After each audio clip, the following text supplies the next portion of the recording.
Alors les gars, bienvenue dans cette nouvelle vidéo où je parle de mon histoire personnelle aux États-Unis et du vécu. Cela aussi fait partie de l'expérience et nous partageons ces choses avec vous pour pouvoir vous donner un certain nombre d'informations et aussi ouvrir votre esprit sur ce que vous ne pensez pas ou vous ne savez pas. Et cela est une bonne chose parce que nous apprenons et nous partageons nos expériences dans tous les quatre coins du monde. Alors, aujourd'hui, on parle d'une histoire haute personnelle. Mon manager dit que je sens. Je vais vous expliquer en long et en large et vous allez comprendre cette histoire réelle de mon vécu aux États-Unis. Si vous vous souvenez, j'ai fait une vidéo où j'ai parlé de mon premier emploi aux États-Unis. Pour ceux qui n'ont pas encore regardé cette vidéo-là, allez regarder. Allez regarder cette vidéo où je parle de mon premier emploi aux États-Unis quand je suis arrivé. Voilà. Vous savez, je vous fais juste un rappel. C'était un emploi dans le nettoyage où je travaille à l'aéroport international de Chicago. Donc, c'est la suite de cette histoire-là qui est aujourd'hui où mon manager, dit que je sens. Qu'est-ce qui s'est passé? Voici l'histoire. Alors, un matin, un après-midi d'ailleurs, puisque mon programme de travail était dans l'après-midi de 14h à 22h30. Donc, j'arrive au travail. Mon manager m'appelle au bureau. D'abord, quand vous arrivez, il faut préparer vos matériels de nettoyage et tout ça. Vous vous préparez, vous faites un peu d'exercice physique avant que chacun ne prenne son poste de travail. Donc, avant ce programme-là, dans l'organisation, on m'appelle au bureau et elle me dit ceci. Les gens disent que tu sens et tu devrais vraiment t'aménager, prendre ton bain, te laver avant de venir au travail, aussi laver tes vêtements. Je suis surpris. Je suis surpris d'entendre ces propos-là. Je vous explique. Je suis surpris d'entendre que moi je sens et que mes habits sentent et que je dégage des odeurs et que je devais prendre mon bain, je devais me laver. D'entendre un autre adulte me dire ça en face. C'est choquant. J'ai accepté. Je l'ai fixé dans le regard très simple, plusieurs reprises, sans broncher, sans dire mot, et je suis sorti de son bureau. Oui, parce que je vous ai parlé de l'émotion. Il faut savoir se contrôler en toute situation. Et je suis sorti de son bureau. J'ai gardé ça et je suis sorti tranquillement. Qu'est-ce qui s'est passé? Voici la vérité et voici la réalité. La vérité, c'est qu'elle a confus. Dans sa tête, elle a fait une confusion entre la personne réelle à qui elle devait parler et moi. Voilà. Les gens ont tendance, les gens ont tendance à dire que, par exemple, quand vous regardez un Chinois, on a tendance à dire qu'ils se ressemblent, n'est-ce pas? Aux États-Unis, c'est pareil. Les gens ont l'habitude de dire que tous les Africains se ressemblent. Oui, ça, c'est comme ça. Les gens qui n'ont pas l'habitude de vivre avec d'autres personnes, quand ils nous voient, ils disent que tous les Africains se ressemblent. Ce qui s'est passé, c'est qu'elle a confus une autre personne à qui elle devait parler et moi. Il y avait un jeune Africain aussi parmi nous et naturellement, c'est pas lui qui sentait. En fait, le gars avait des chaussures qui sentaient. Voilà, il l'avait pas dans sa chaussure. Et vous savez, quand vous avez une chaussure qu'il y a des sueurs qui coulent dedans, les chaussettes sont sales et que vous ne l'avez pas, cela dégage des odeurs. Donc, ce n'était pas le gars qui sentait en réalité, mais c'était sa chaussure. Et effectivement, nous autres, on a senti cette odeur-là. On sentait cette odeur aussi. Voilà. Donc, moi, je pensais que j'étais le seul qui sentait, puisque c'était un Africain et que j'étais beaucoup avec lui tout le temps. Donc, moi, je sentais l'odeur partout. Et dans le bureau, dans le travail, il s'est avéré aussi que d'autres personnes ont senti cette même odeur-là. Vous comprenez? Voilà. Donc, ils ont dit l'information au manager. Donc, le manager, ne sachant pas ce qui est réellement, a confus, s'est trompé de personne en m'appelant dans son bureau pour me dire que je sens et que je devais prendre mon bain. Pourquoi ça m'a surpris? Ça m'a surpris parce que moi-même, quand j'ai un vêtement qui est sale, automatiquement, mes narines me disent automatiquement quelque chose, même dans la maison où je vis, quand c'est pas propre, quand il y a de la poussière, automatiquement, mes narines le disent. Dans un environnement qui est sale, je n'arrive pas à tenir longtemps. Que ce soit au travail, dans n'importe quel environnement. Quand c'est sale, Je ne peux pas tenir parce que automatiquement, la présence, quand je suis présent dans l'espace, quelque chose me dit qu'il y a quelque chose qui ne tourne pas rond. Donc, je cherche en même temps qu'est-ce qui ne va pas dans l'espace.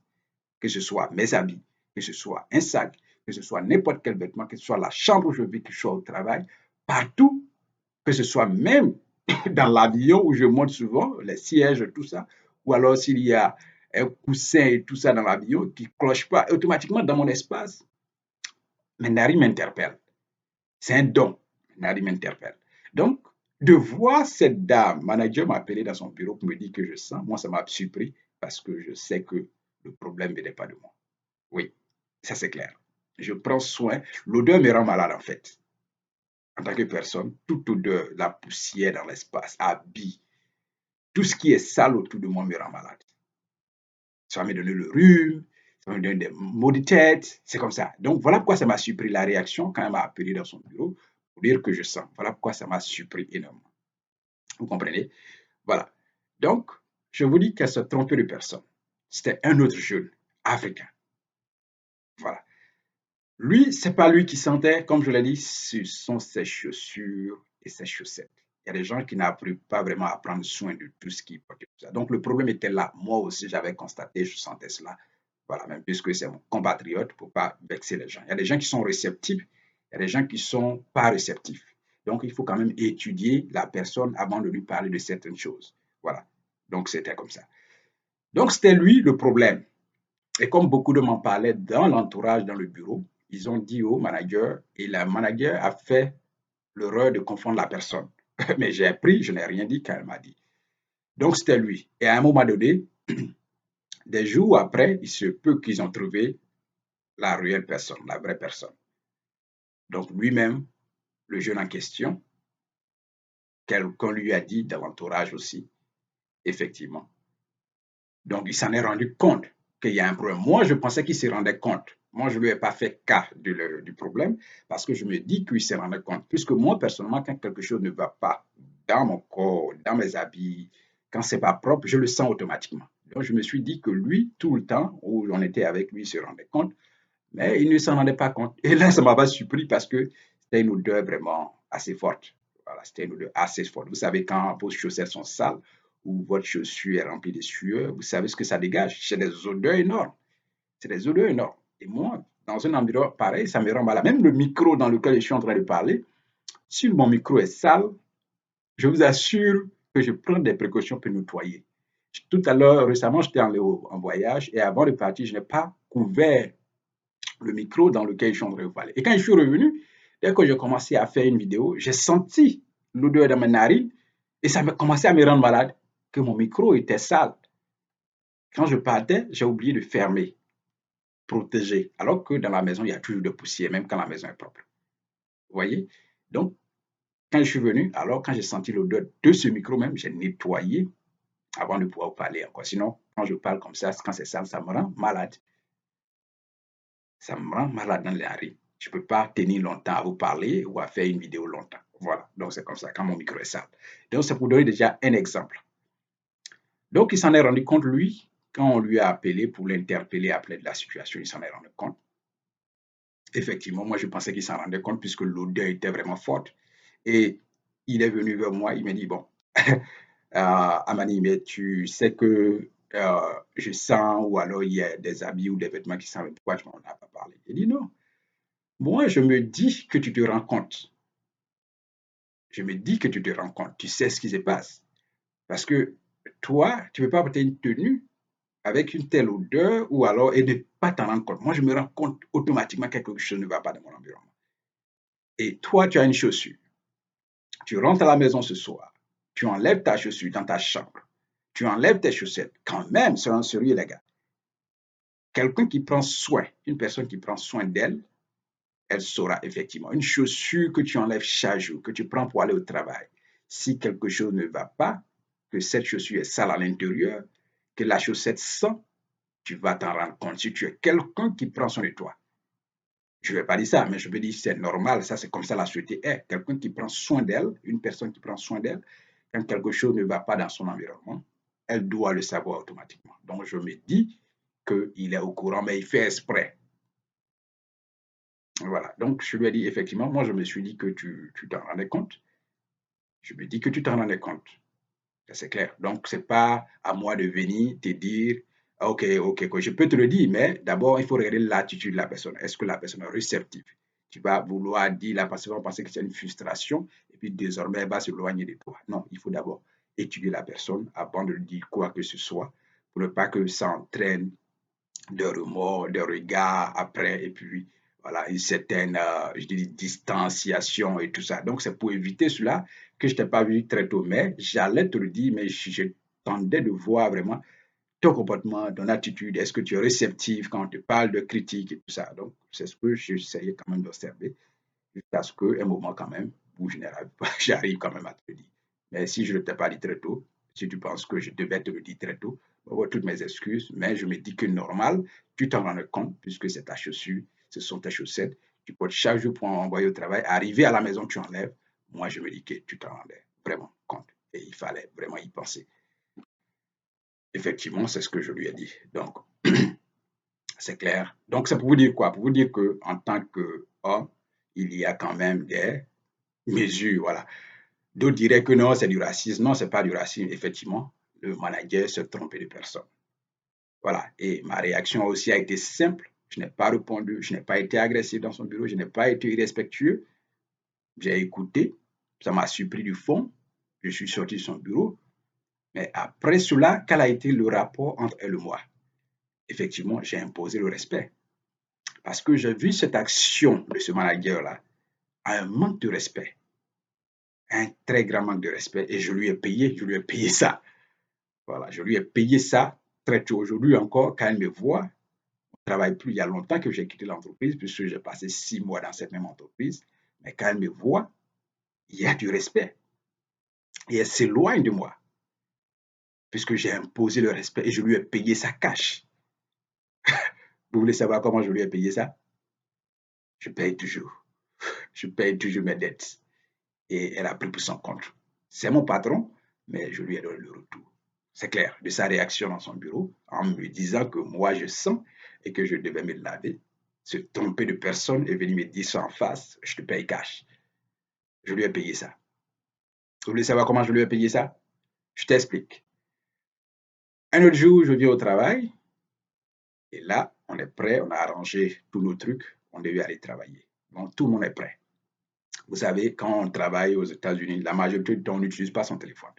Quand vous êtes au travail, c'est interdit déjà dans le règlement intérieur de l'entreprise que vous utilisez votre téléphone. Voilà. Donc, ce jour-là, on n'avait pas encore commencé à travailler, mais dans 5 minutes, on allait commencer. Donc, avant de commencer à travailler, 10 minutes avant, on tient des réunions, on fait des exercices physiques, non pas qu'on se blesse ou alors des étirements. Voilà. Et là, avant 5 minutes de commencer le travail, moi, j'avais déjà préparé tout mon matériel. Et là, j'étais au téléphone. Voilà, j'étais au téléphone, je parlais à ma femme. Et que fait Madame Manager? Elle s'approche de moi, moi au téléphone, et elle est en train de me dire qu'il est l'heure. Regardez ma réaction. D'abord, je ne l'ai pas regardé, je l'ai fixé dans les yeux quand elle a dit ça. Vous savez, il y a une manière de regarder les gens. Et moi, j'ai ce regard-là. Je change de regard, je suis beaucoup aimant.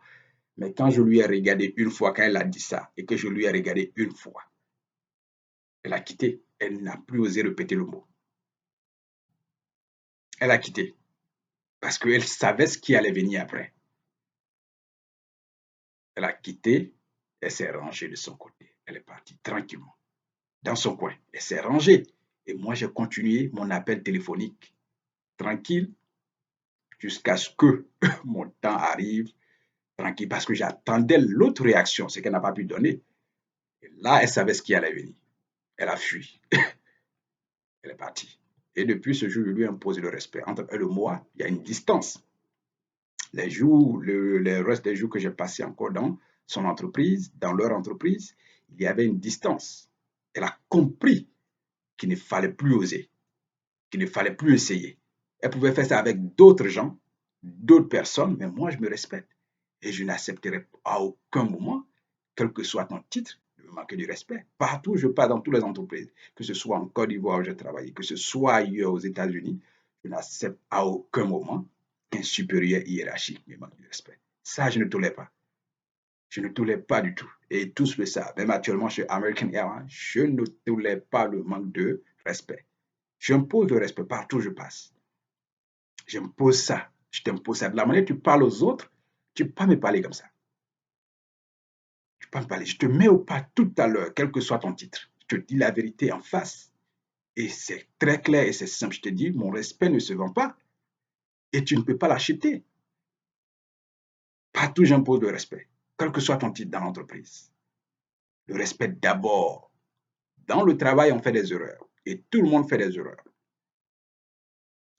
Tout le monde fait des erreurs. En tant qu'humain, on fait des erreurs. Quand on fait des erreurs, on accepte qu'on a fait une erreur et on se corrige. Si je fais des erreurs, alors en tant que supérieur, viens m'enseigner ce que je ne sais pas faire. Mais le côté respect ne va pas là-bas du tout. Si tu vas là-bas, je te fais ressortir avec ton titre. Ça, fais-moi confiance. Tu vas dans le côté respect, quel que soit ton titre, je te fais ressortir rapidement. Quitte sur ce chemin-là, quitte là-bas. Donc j'ai imposé ce respect-là. Aujourd'hui, quand on se voit, je travaille toujours dans le même aéroport. Elle me respecte, elle sait qu'il y a une distanciation entre nous et elle reste toujours la tête baissée. C'est ça, la tête est toujours baissée. Quand je te regarde une fois, ta tête, je t'impose le respect. Donc, je t'attends que tu rentres d'abord dans mon jeu, que tu fasses la faute. Et c'est ça la faute qu'elle a fait. D'abord, c'est pas excuser. Quand tu te trompes de personne et qu'après tu te rends compte, tu devrais quand même avoir l'humilité d'appeler la personne et t'excuser. Elle ne l'a pas fait. Elle ne s'est pas excusée jusqu'à présent, jusqu'à aujourd'hui, quand bien même que j'ai quitté l'entreprise, que j'ai passé 6 mois, elle ne s'est pas excusée après. Si tu te rends compte que tu as fait une erreur, appelle-toi l'homme et par humilité, excuse-toi. Elle n'a pas fait cela. Donc, je lui ai carrément mis au pas. Je n'ai pas regardé le titre de supérieur qu'elle a. Je l'ai mise au pas. Et après elle, des jours après, il y a eu 2 autres supérieurs superviseurs qui ont commis aussi des fautes. Je les ai mis au pas encore. Je leur ai dit les mots un à un qu'il faut. C'était 2 dames.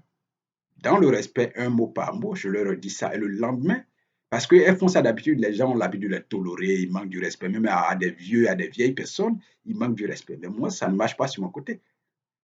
Et quand j'ai mis ces 2 superviseurs au pas, le lendemain, il y a un monsieur qui est très âgé, il y a une qui a essayé aussi de manquer du respect à ce monsieur, mais ce monsieur aussi a fait la même chose. Il l'a mis au pas et même pouvait même à dégénérer un peu. Voilà, moi, quand ça a commencé, elle me fixe, elle me dit, bon, donne-moi ton badge. Parce que quand on dit donne-moi ton badge, ça veut dire que tu es licencié. Elle a dit ça une fois. J'ai dit, prends, le badge est dans mon cou. J'ai dit, prends. Elle ne peut pas prendre. Donne-moi ton badge une fois. J'ai dit, bon, prends, ça y est, mon cou, touche, tu vas voir. On est resté là, elle n'a pas pu toucher le badge, ça y est, mon cou. Elle n'a pas pu toucher. Voilà, donc imposer le respect partout où vous passez, n'acceptez à aucun moment qu'un seul individu vous manque du respect. À aucun moment, quel que soit son titre, à aucun moment, à aucun, que ce soit un président de la République, à aucun moment, n'acceptez qu'une personne vous manque du respect. Parce que vous n'êtes pas en train de vendre votre respect et personne d'ailleurs ne peut l'acheter. Je vais terminer par ces mots-là. Donc, voici une expérience. Apprenez de cette expérience-là. Et puis, n'acceptez jamais, jamais qu'un homme vous manque de respect. On fait tous des erreurs. On fait une erreur, on accepte et on se corrige. Mais pour le respect, ne laissez personne vous manquer du respect, quel que soit son titre dans l'entreprise où vous travaillez. Imposez le respect partout. C'est cela. Allez, au revoir dans une autre belle histoire. Bye.